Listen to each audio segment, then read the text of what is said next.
الحمد لله رب العالمين والصلاة والسلام على سيد المرسلين أما بعد فأعوذ بالله من الشيطان الرجيم بسم الله الرحمن الرحيم۔ میرے محترم بزرگوں اور دوستو، اللہ تعالیٰ نے قرآن پاک کے اندر ارشاد فرمایا وَمَن يَعْمَلْ مِثْقَالَ ذَرَّةٍ شَرًّا يَرَهُ، فرمایا جو ذرہ بھر بھی شر کرے گا وہ اسے قیامت والے دن دیکھ لے گا، اس کے سامنے کر دیا جائے گا۔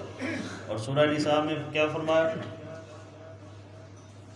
مَن يَعْمَلْ سُوءًا يُجْزَ بِهِ، جو بندہ بھی برائی کرے گا، جو بندہ بھی برائی کرے گا اس برائی کی اسے سزا ضرور دی جائے گی۔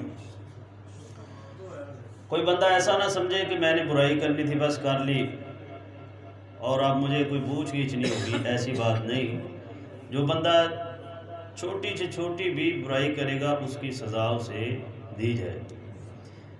برائی کتنی ہے جس کی سزا دی جائے گی وہ قرآن پاک میں واضح طور پر فرمایا فَمَن يَعْمَلْ مِثْقَالَ ذَرَّةٍ شَرًّا يَرَهُ، ایک ذرہ بار بھی جو شر کرے گا اسے بھی دیکھ لے گا، اس کی سزا بھی ملے گی۔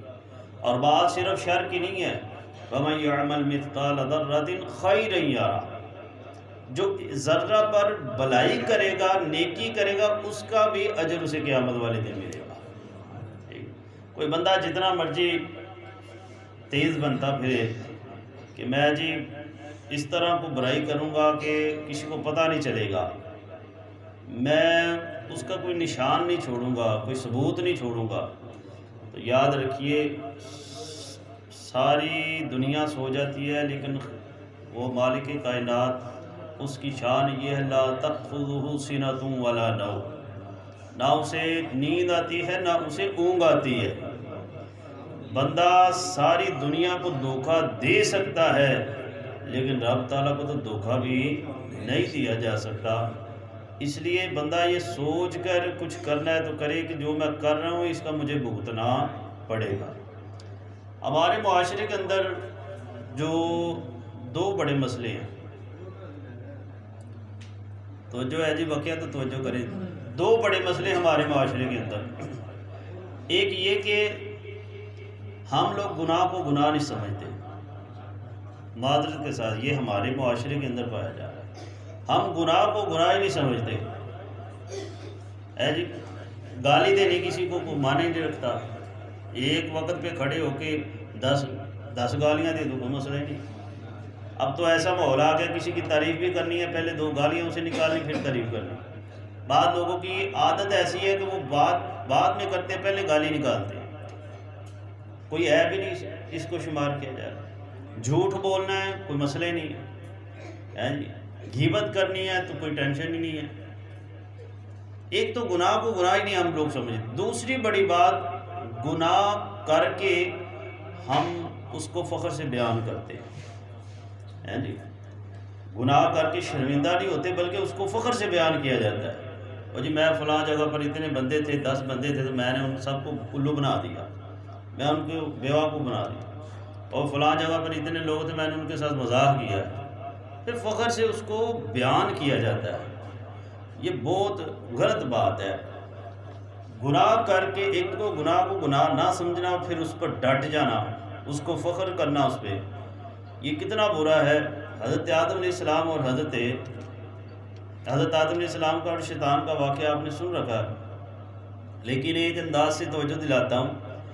حضرت آدم علیہ السلام سے ایک اجتہادی خطا ہوئی، اللہ تعالیٰ نے فرمایا اے آدم اس درخت کا پھل نہیں کھانا تو نے۔ اب حضرت آدم علیہ السلام اس چیز سے رک گئے کہ اس کا پھل نہیں میں نے کھانا۔ شیطان آ کے کہنے لگا کہ یہ اسی طرح کا یہ دوسرا درخت ہے، اس کا پھل کھا لو، اللہ نے تو اس سے منع کیا ہے۔ تو آپ نے کہا یہ بھی تو وہی ہے، لیکن وہ آ کے نا ظاہر ہے اس کے پاس بھی علم تھا بڑا، وہ آپ کو ورگلانے لگا، نہیں اللہ تعالیٰ نے تو اس درخت کا پھل کھانے سے منع کیا ہے، اس کا کھانے سے کوئی مذائقہ نہیں، آپ کھا لو۔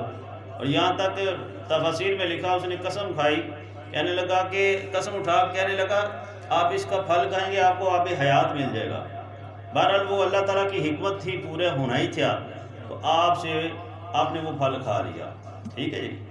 اور یاد رکھیے ہم اس خطا کو خطا نہیں کہتے، حضرت آدم علیہ السلام سے جو ہوا یہ اللہ تعالیٰ کی حکمت پوری ہوئی ہے۔ ایک مشکوٰۃ شریف کی طویل حدیث پاک ہے، عالم ارواح میں حضرت موسیٰ علیہ السلام حضرت آدم علیہ السلام سے مخاطب ہوئے اور عرض کرتے ہیں جی اے آدم علیہ السلام، اگر آپ وہ درخت کا پھل نہ کھاتے، آپ نہ زمین پر آتے، نہ ہم یہاں پیدا ہوتے، اور نہ یہ حساب و کتاب کا معاملہ ہوتا، اگر آپ وہ پھل ہی نہ کھاتے آپ جنت میں ہوتے، ہم بھی سارا وہیں ہی ہوتے، اور یہ حساب و کتاب کا معاملہ ہی نہ، ڈائریکٹلی جنت میں ہو گیا، آپ نے کیوں کھایا؟ تو حضرت آدم علیہ السلام پر اس طرح اعتراض کی صورت میں بات کی، تو حضرت آدم علیہ السلام نے جواباً ارشاد فرمایا وہ میری کوئی غلطی تو نہیں، وہ تو اللہ تعالیٰ کی حکمت تھی، ایسا تو ہونا ہی ہونا تھا، میں نے زمین پر آنا تھا کیونکہ مجھے زمین کے لیے ہی پیدا کیا گیا۔ قرآن پاک میں کیا ہے، وَإِذْ قَالَ رَبُّكَ لِلْمَلَائِكَةِ إِنِّي جَاعِلٌ فِي الْأَرْضِ خلیفہ، فرمایا یاد کرو جب اللہ نے فرشتوں سے کہا اے فرشتوں میں زمین میں اپنا ایک خلیفہ پیدا کرنے لگا، تو زمین میں حضرت آدم علیہ السلام فرماتے ہیں مجھے تو بنایا ہی زمین کے لیے گیا، تو میں نے تو آنا ہی آنا تھا، یہ تو حکمت تھی۔ تو حضرت موسیٰ علیہ السلام خاموش ہو گئے، تو لہٰذا یہ حکمت تھی، لیکن بات سمجھانے لگا ہوں، بظاہر ایک غلطی ہوئی حضرت آدم علیہ السلام سے کہ پھل کھانے سے منع کیا، آپ نے کھایا، غلطی شیطان سے بھی ہوئی تھی، جی غلطی شیطان سے بھی ہوئی، لیکن جب شیطان سے غلطی ہوئی تو اس غلطی کا نتیجہ کیا نکلا؟ شیطان کو مردود کر دیا گیا، جنت سے اتار دیا گیا، اور قیامت تک کے لیے لعنت برسری ہے اس پر۔ حضرت آدم علیہ السلام سے بھی بظاہر اجتہادی خطا ہوئی، لیکن اس کا تو کیا نتیجہ ہوا؟ اللہ تعالیٰ نے تمام انسانیت کا باپ بنایا اور پھر اپنا نبی بھی بنایا۔ فرق کیا ہے؟ شیطان نے جب غلطی کی تو رب تعالیٰ نے فرمایا تو نے غلطی کی ہے، تو بھول گیا ہے، تو نے میرا حکم نہیں مانا، میں نے کہا میرے خلیفہ کے سامنے جھک، تو جھکا نہیں، تو وہ غلطی کی ایک، تو اوپر ڈٹ گیا، دلیلیں دے رہا ہے، کیا کہہ رہا ہے؟ انا خیر من، میں اس سے بہتر ہوں، میں کیوں اس کو سجدہ کروں، خلقتنی من نار و خلقتہ من طین، کہ مولا تو نے مجھے آگ سے پیدا کیا، اسے مٹی سے، تو آگے سے دلیلیں دے رہا ہے کہ غلطی کی، دوسرا غلطی مان نہیں رہا، اوپر ڈٹ گیا، تو اللہ تعالیٰ نے فرمایا فَاخْرُجْ مِنْهَا فَإِنَّكَ رَجِيمٌ وَإِنَّ عَلَيْكَ لَعْنَتِي إِلَىٰ يَوْمِ الدِّينِ، نکل جا میری جنت سے، تو جو مردود ہے قیامت تک تجھ پر میری لعنتیں برسیں گی۔ لیکن حضرت آدم علیہ السلام سے غلطی ہوئی تو کیا کیا؟ رب کی بارگاہ میں عرض کرتے ربنا ظلمنا انفسنا وَإِن لَّمْ تَغْفِرْ لَنَا وَتَرْحَمْنَا لَنَكُونَنَّ مِنَ الْخَاسِرِينَ، یا اللہ ہم نے اپنی جانوں پر ظلم کیا، اگر تو نہ بخشے گا، تو نہ رحم کرے گا، تو ہم تو بڑا نقصان اٹھانے والوں میں سے ہوں گے۔ روایتوں میں آتا ہے 500 سال تک آدم علیہ السلام روتے رہے، اور 500 سال تک آپ نے زمین پر آ کے آسمانوں کی طرف نظر اٹھا کے نہیں دیکھا کہ مجھ سے رب کی نافرمانی ہو گئی ہے جی۔ تو یہ انداز ہے، جب یہ انداز 500 سال ایک اجتہادی خطا جو رب کی حکمت تھی وہ پوری ہونے پر حضرت آدم علیہ السلام روتے رہے، معافی مانگتے رہے، تو پھر کیا فرمایا؟ فَتَلَقَّىٰ آدَمَ مِن رَبِّهِ کَلِمَاتٍ، اللہ تعالیٰ نے خود اپنی طرف سے آدم علیہ السلام کے دل میں کچھ کلمات القاء کر دیے، فرمایا لو پھر ان الفاظ سے میری بارگاہ میں توبہ کرو، تو انہو هو التواب الرحیم، تو رب نے ان کی توبہ قبول کر لی۔ تو اصل بات ہے اگر غلطی کو غلطی سمجھے، شیطان کے ورگلانے سے غلطی ہو جائے تو مجھ سے معافی مانگے، نہ کہ اس کو فخریہ طور پر بیان کرے۔ اور یہ آپ سوچ رہے ہوں گے یہ کون کرتا ہے ہمارے معاشرے میں؟ یہ ہمارے معاشرے میں عموماً ہو رہا ہے۔ آپ دیکھیں آئے دن آپ کو اخبارات میں نظر آئے گا کہ بہت بڑا تاجر ہے، صنعت کار ہے، بیوروکریٹ ہے، تو جب ٹیکس لینے والے پہنچتے ہیں جی ٹیکس دیں، تو وہ سر عام بیان دے دیتا ہے میڈیا پر کہ میرا تو پیسے نہیں ہے، میں تو بینک کے ساتھ کام کرتا ہوں، لیمٹ کا کام ہے میرا۔ آسان لفظوں میں کہوں، وہ کہتا ہے میں جی سود کا دھندا کرتا ہوں، وہ سریعام کا ایک سودی کاروبار کر رہا ہے، لین دین کر رہا ہے، دوسرا سریعام بیان کر رہا ہے اس کو جی میں کیسے ٹیکس دوں، میرا تو پیسے نہیں ہے، میں تو سود پر کاروبار کرتا ہوں۔ اتنا بڑا گناہ ہے سود، لیکن لوگ عام سریعام بول دیتے ہیں مسائل. یہ اس رمضان کی بات، لوگ مسائل پوچھنے ساتھ بتاتے ہیں ہم نے جو لون لیا ہوا ہے، نئے نام رکھ لیے، لون لیا ہوا ہے بینک سے، اس کا کیا کریں جی؟ وہ بات کریں، آپ بات کریں تو صحیح جی یہ جائز نہیں ہے، او جی وہ تو ضرورت تھی تو اس کے بغیر تو نہیں نا کام چلتا. دلیل عقل کی. اتنا گھناؤنا گناہ ہے سود کا لین دین. میرے آقا علیہ السلام نے فرمایا اپنی ماں سے زنا کرنے سے بھی بدتر ہے سودی لین دین کرنا. اور پھر اتنا گناہ ہے یہ، حضور علیہ السلام فرما رہے ہیں سود لینے والا، سود دینے والا، سود کا گواہ بننے والا، سود کی دستاویزات لکھنے والا، سودی بندے سے راضی ہونے والا، جس کو پتہ بھی ہے یہ سودی ہے پھر بھی اس سے ناراض نہیں ہوتا، فرمایا یہ سارے کے سارے جو ہیں ان پر اللہ کی بھی لعنت ہے اور رسول اللہ کی بھی لعنت ہے، فرشتوں کی بھی لعنت ہے. تو ہمیں اس بات کی پرواہ ہی نہیں ہے. نئے نام رکھ لیے، لون لے رہے ہیں ہم جی. اتنا گھناؤنا جرم ہے. کیا یہ نمازیں ہماری، یہ روزے ہمارے کیا کریں گے ان گناہوں کے آگے؟ اللہ کے پیارے محبوب علیہ السلام نے معراج کی رات میں دیکھا، آپ نے فرمایا میں نے کچھ لوگوں کو دیکھا ان کے پیٹ ایسے پورے جیسے کمرے ہوتے ہیں، اتنے بڑے پیٹ ہیں ان کے، اور باہر سے نظر آ رہا ہے اندر سانپ اور بچھو بھرے ہوئے ہیں پورے پیٹ میں. فرمایا ان کے پیٹ اتنے بڑے ہیں وہ کھڑا ہونا چاہتے ہیں، کھڑا نہیں ہوا جاتا، پھر منہ کے بل گر جاتے ہیں. ارشاد فرمایا جبریل یہ کون ہے؟ فرمایا یا رسول اللہ یہ آپ کی امت کے سود لینے والے بندے ہیں، سود کا کام کرنے، سود لینے دینے والے بندے. اتنا گنونا یہ جرم ہوتا جا رہا ہے. میرے محترم اسلام بھائی خدا را سوچیں، اگر ہم میں سے کوئی اس کام میں ملوث ہے فوراً اس کو چھوڑے اور توبہ کرے. آخرت میں بھی جانا پتہ نہیں کتنی دیر زندگی ہے. اور دوسرا ایک ہمارے معاشرے کے اندر جو بڑی عام چیز ہو گئی ہے، اس میں بڑے چھوٹے سارے ملوث ہو گئے، وہ ہے کسی کا مذاق اڑانا، کسی کی بےزتی کرنا. اس کو معیوب بھی نہیں سمجھا جا رہا ہے جی. پہلے ہوتے تھے صرف مذاق، مراسی جو ہے نا وہ آ کے اس طرح کی جگتیں کرتے تھے. اب تو یہ بھی سنا ہے کہ مراسی شادیوں میں آتے ہیں نا جگتیں کرنے والے، تو وہ ایک جگت کرتے آگے سے جو بچے بیٹھے ہوتے نوجوان وہ 5 ان کو جگتیں کر دیتے. پتہ نہیں اب مراسی کون ہے تو دوسرا کون ہے. اتنا مذاق، اور 2-4 دوست مل کے ایک کے اوپر سوار ہو جاتے ہیں، اس کو ایسے پھر باتیں کری جاتے ہیں. وہ بندہ بظاہر تو دان نکال رہا ہوتا ہے لیکن حقیقت میں اس کا دل دکھ رہا ہوتا ہے جی.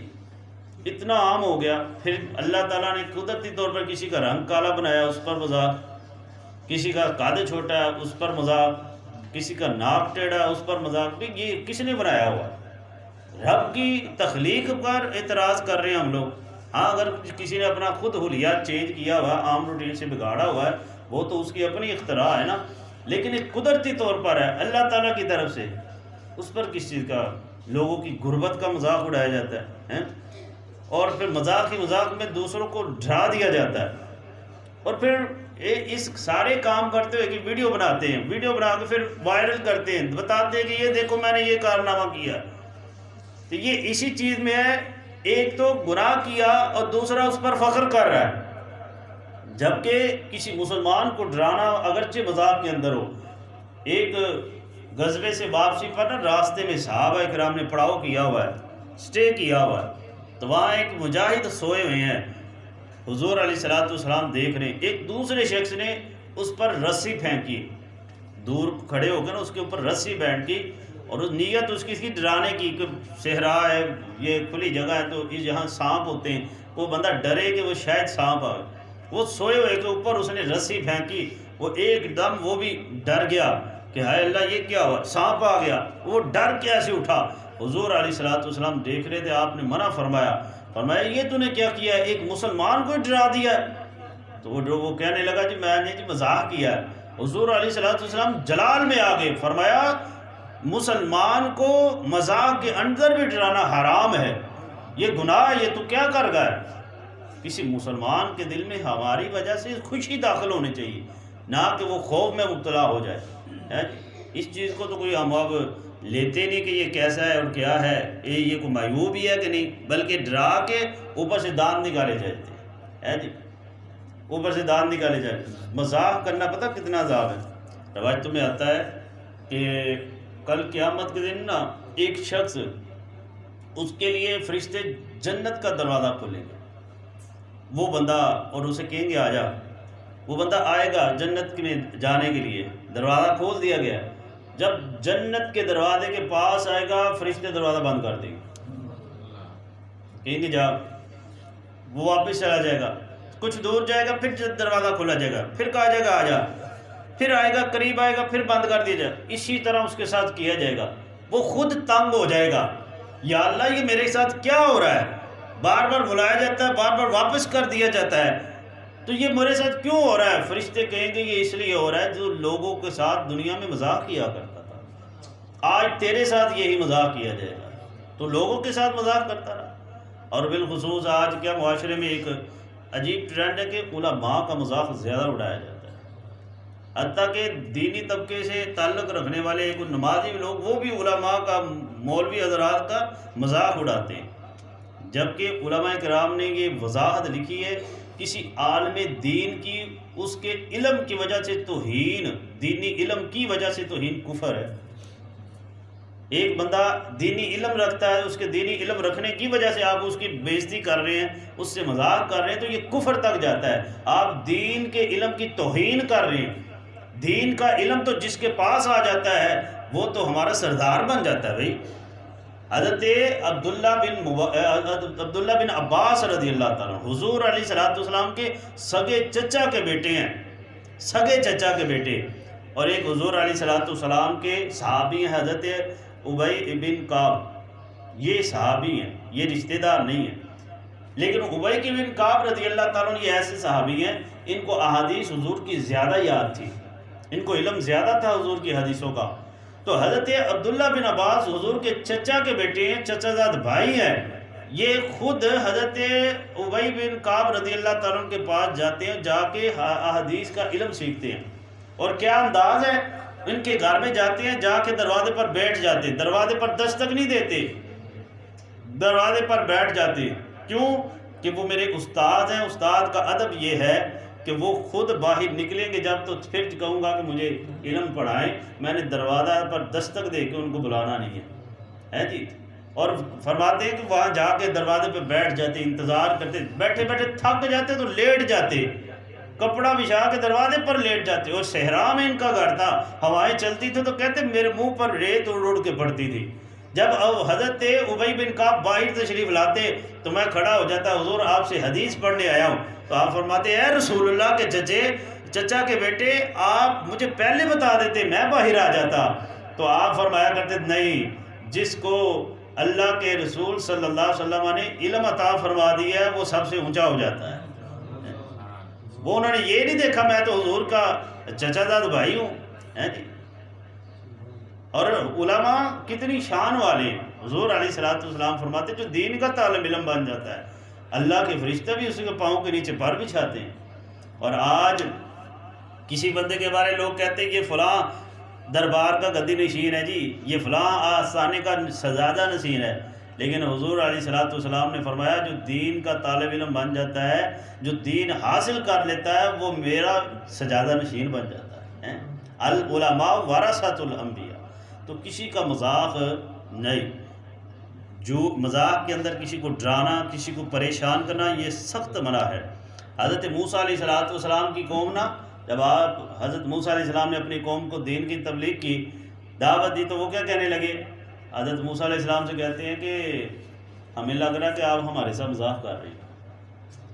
حضرت موسیٰ سے کہتی، قوم کہہ رہی ہے کہ ہمیں لگتا ہے آپ ہمارے ساتھ مذاق کر رہے ہیں. حضرت موسیٰ علیہ السلام کا جواب قرآن پاک میں موجود ہے. آپ نے کہا قال اعوذ باللہ ان اکون من الجاہلین، فرمایا میں رب کی پناہ چاہتا ہوں اس بات سے کہ میں جاہلوں میں سے ہو جاؤں.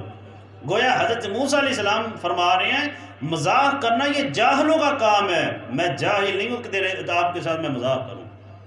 تو ہم مذاق بھی کرتے ہیں، اوپر سے ہنستے ہیں، پھر بوڑھے لوگوں کا مذاق کرتے ہیں. کوئی بزرگ بیٹھا ہونا اس کو ایسے ہی مذاق کرتے جاتے ہیں، حالانکہ وہ عزت کی جگہ پر. حدیث مبارکہ میں آیا سفید بالوں کی حیا تو رب تعالیٰ فرماتا ہے، تو ہم اس کے سفید بال ہونے کی وجہ سے ہم اس کو مذاق کر رہے ہوتے ہیں جی. اور ایک روایت آخری سنیے، مذاق کرنے کا عذاب کتنا ہے. حضرت عبداللہ بن عمر رضی اللہ تعالیٰ عمر فاروق کے صاحبزادے، آپ فرماتے میں ایک مرتبہ اکیلا ہی حج پر جا رہا تھا، راستے میں مجھے ایک جگہ رات ہو گئی، تو کوئی جگہ نہیں رات گزارنے کے لیے مل رہی تھی، اجاڑ بیابان، کوئی آبادی نہیں نظر آ، ایک جگہ پر ایک بڑھیا کا مکان نظر آیا، میں نے جا کے دروازے پر دستک دی، اس کا بیٹا نکلا، میں نے کہا کہ رات گزارنا چاہتا ہوں، مسافر ہوں۔ اس کی اماں نے اندر سے سنا اور دیکھا، کہا بیٹا اندر بلا لو، نورانی شخصیت نظر آ رہی ہے۔ میں اندر چلا گیا، مجھے انہوں نے کھانا کھانا دیا، ایک کمرے میں مجھے کہا یہاں آپ سو جائیں۔ حضرت عبداللہ بن عمر کہتے میں رات سویا تو رات مجھے آوازیں آ رہی، کوئی پکار رہا ہے مدد کو، جیسے ہائے مشکیدہ، لاؤ مشکیدہ، کہاں ہے مشکیدہ، مشکیدہ مشکیدہ پکاری جا رہا ہے۔ میں اٹھ کے دیکھنے لگا ادھر ادھر، کہاں سے آواز آ رہی، کون پکار رہا ہے، کس کو پکار رہا ہے، لیکن مجھے کوئی نظر نہیں آ رہا، لیکن اس آواز نے مجھے ساری رات سونے نہیں دیا۔ ایسے جو پریشانی کے عالم میں مدد کے لیے پکارتا نا، ایسے پکاری جا رہا ہے کوئی، مشکیدہ لاؤ مشکیدہ۔ کہتے ہیں کہ صبح ہوئی تو میں اس بڑھیا سے کہا بڑھیا ساری رات میں سو نہیں سکا، ادھر سے آوازیں آتی رہی، کوئی مشکیدہ مشکیدہ پکارتا تھا۔ تو بڑھیا رو کے کہتی ہے کہ وہ میرے نا جس کمرے میں آپ کو سلایا تھا، اس کی بیگ پر میرے شوہر کی قبر ہے، یہ اس کی آوازیں آتی ہیں، اور آپ کو بھی اس لیے بلایا گیا تھا، آپ کو ان کے لیے مغفرت کی دعا کریں، اللہ تعالیٰ اس سے عذاب دور کر دے۔ کہا کیا ماجرا ہوا؟ کہا میں اور میرا شوہر ایک دن ادھر صحن میں گھر کے بیٹھے ہوئے تھے، باہر سے ایک بندہ دوڑا ہوا گھبرایا ہوا آیا، پتہ نہیں اس کے پیچھے کوئی چور لگے تھے، کوئی شیر لگا تھا، کیا لگا تھا، وہ بڑا پریشانی کے عالم میں دوڑتا ہوا گھبرایا ہوا آیا، اور آ کے ہمارے گھر کے اندر آ کہتا ہے پانی پانی۔ تو جب اس نے پانی مانگا تو میرے شوہر نے کہا وہ مشکیدہ ہے، وہ وہاں سے پانی پی لو، حالانکہ مشکیدے کے اندر پانی نہیں تھا، اسے بھی پتہ تھا۔ وہ بندہ دوڑ کے گیا، اس نے مشکیدہ پکڑا، جب خالی دیکھا تو وہ نیچے گرا اور اسی وہیں جان نکل گئی۔ تو جب سے میرے شوہر کی وفات ہوئی ہے نا، تو تب سے جب سے اس کو دفن کیا، اس کی قبر سے روزانہ رات کو یہ آوازیں آتی ہیں۔ رب تعالیٰ اس سے ناراض ہو گیا ہے کہ میرا بندہ بالکل پریشانی کے عالم میں، اس کو پانی کی حاجت ہے، اور تجھے ابھی بھی مذاق سوجا ہوا ہے، تو نے اس حالت میں بھی میرے بندے کے ساتھ مذاق کیا کہ اس کی جان ہی نکل گئی، تجھے ابھی بھی مذاق سوجا ہوا ہے۔ تو یہ عذاب اسے مل رہا ہے۔ آج ہمارے معاشرے میں کیا ہوتا ہے، کسی کے بچے یا بالخصوص کسی کی بیٹی کی شادی ہو نا، تو باپ دعائیں کر رہا ہوتا ہے، یا اللہ عزت رکھنا، یا اللہ روٹی پوری آ جائے، یا اللہ معاملہ ٹھیک ہو جائے، لیکن رشتہ دار جو ہیں شراکت داری، وہ وہاں بیٹھ کے بھی اس وقت مذاق کر لیتے ہیں، وہ یا کی پکائی ہوئے، یا کی کیتائی ہوئے۔ خدا کے بندے، اس کی جان بنی ہوئی ہے، اس سے پوچھ کے دیکھو اس پر کیا وقت ہے، وہ کتنا پریشانی کے عالم میں ہے کہ اللہ تعالیٰ اس کے بیٹی کے نصیب اچھے کرے، لیکن ہمیں وہاں بیٹھ کے بھی مذاق ہی سوچ رہے ہیں، ہم داد نکال رہے ہیں، عجیب و غریب باتیں کر رہے ہیں، بجائے اس کے اس کا ساتھ دیں۔ یار بھائی ہمیں بتاؤ کوئی پریشانی ہے، بتاؤ کسی چیز کی ضرورت ہے تو ہم تیرے ساتھ ہیں، تمہارے بھائی ہیں۔ تو مشکل وقت میں کسی کا ساتھ آنا چاہیے، کسی کا ساتھ دینا چاہیے، مدد کرنی چاہیے، نہ کہ اس پر الٹا جملے کسیں اور اس کو مذاق کریں، اس کو مزید پریشان کریں۔ تو یہ جو ایک تو گناہ ہے، اور پھر گناہ کو سرعام بیان کرنا اور لوگوں کے سامنے ٹھاٹے مارنا، یہ اور زیادہ سخت کر دیتا ہے گناہ کو۔ یاد رکھیے، گناہ جتنے بھی ہو، سچے دل سے جب رب کے حضور بندہ حاضر ہو جاتا ہے نا، تو اللہ تعالیٰ وہ گناہ معاف کر دیتا ہے، لیکن شرط یہ تسلیم تو کرے جا کے، یا اللہ یہ غلطی ہو گئی ہے، لیکن غلطیاں کرنا، اس کو پھر غلطی سمجھ رہی نہ، اور ڈٹائی کے ساتھ اس پر فخر کرنا، یہ بہت سخت ہے۔